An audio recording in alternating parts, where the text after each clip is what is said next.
വയനാട് വാഗേരി കല്ലൂർകുന്നിൽ പശുവിനെ കൊന്നത് കൂടല്ലൂരിൽ പ്രജേഷിനെ ജീവനെടുത്ത കടുവ തന്നെയെന്ന് സ്ഥിരീകരിച്ചതോടെ നടപടികൾ ഊർജിതമാക്കി വനംവകുപ്പ്. പ്രദേശത്ത് RRT സംഘത്തിന്റെ തിരച്ചിലും ഡ്രോൺ നിരീക്ഷണവും നടത്തുന്നുണ്ട്. അതിനിടെ ഒരാഴ്ച പിന്നിട്ടിട്ടും കടുവയെ പിടികൂടാത്തതിൽ പ്രതിഷേധിച്ച് ജനങ്ങൾ മൂന്നാനക്കുഴി ഫോറസ്റ്റ് ഓഫീസിലേക്ക് മാർച്ച് നടത്തി. തുടരുന്ന കടുവാഭീതിക്കൊപ്പം നിരോധനാജ്ഞ കൂടിയായതോടെ വാഗേരിയിലെ ജനജീവിതം ദുസ്സഹമായി. കടുവയ്ക്കായുള്ള തിരച്ചിൽ ഒരാഴ്ച പിന്നിട്ടിട്ടും ഫലം കാണാത്തതിനാൽ ജനങ്ങൾ പ്രതിഷേധിച്ചു. ഫോറസ്റ്റ് ഓഫീസിലേക്ക് മാർച്ച് നടത്തി.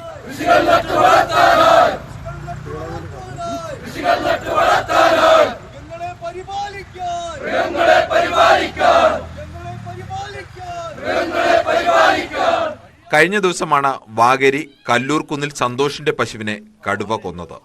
അർദ്ധരാത്രിയോടെ ബഹളം കേട്ട് പുറത്തിറങ്ങിയ സന്തോഷും കുടുംബവും കടുവയുടെ ആക്രമണം നേരിൽ കണ്ടു. ഒരു 11 മണി കഴിഞ്ഞപ്പോൾ ആട്ടുംകൂട്ടിൽ കിടന്ന് ഭയങ്കര ഒച്ചയുണ്ട്, ചാടുന്ന ഒച്ച കിട്ടും. അപ്പോൾ എനിക്ക് പെട്ടെന്ന് കടുവായിരിക്കും, ഞാൻ വലിയ കടുവ വയൽ കൂടെ പോയ പാടുണ്ടല്ലോ. എന്നാലും ഞാൻ പെട്ടെന്ന് ചാടി കയറ്റിയിട്ട് ലൈറ്റടിക്കാൻ നോക്കുമ്പം ഈ കൂട്ടിൻ്റെ ഇവിടുന്ന് പിന്നെ കഴുത്തിന് പിടിച്ച് വലിച്ച് ചാടിക്കുക. വലിച്ചാടിക്കുന്ന കയറ് പൊട്ടുന്നില്ല, കയറ് പൊട്ടുന്ന വലിച്ച് ചാടിച്ച് താഴേക്ക് ചാടിച്ച് ഇവിടുന്ന് ഞങ്ങളെല്ലാവരും ഏറ്റു വന്ന് അതിലൊക്കെ നല്ല കൂടി ഒന്നേരം ഇവിടെ വലിച്ചുകൊണ്ട് പോവുക. കഴുത്തെ പിടിച്ച് വലിച്ചതിലെ കൊണ്ടുപോകുമ്പോഴാണ് ഞങ്ങൾ കാണുന്നത്.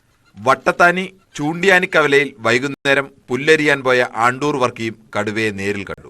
തുടർന്ന് വനംവകുപ്പ് പ്രദേശത്ത് പരിശോധന നടത്തി.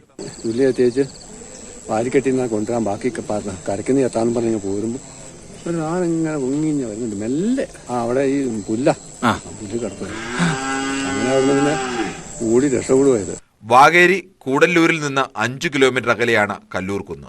ജഡത്തിലെ മുറിവുകളും പ്രദേശത്തെ കാൽപ്പാടുകളും പരിശോധിച്ചാണ് ആക്രമണം നടത്തിയത് ഒരേ കടുവയാണെന്ന് സ്ഥിരീകരിച്ചത്.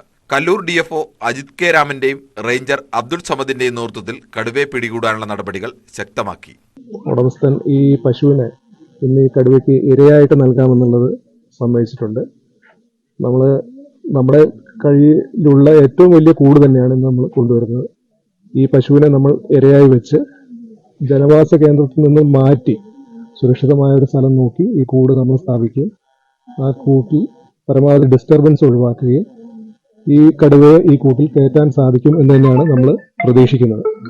ഇടതൂർന്ന കാപ്പിത്തോട്ടങ്ങൾ വെടിവെക്കുന്നതിന് തടസ്സമാകുന്നുണ്ടെങ്കിലും കടുവ ഉടൻ പിടിയിലാകുമെന്ന ഉറച്ച പ്രതീക്ഷയിലാണ് വനം വകുപ്പ്. ന്യൂസ് 18 വയനാട്.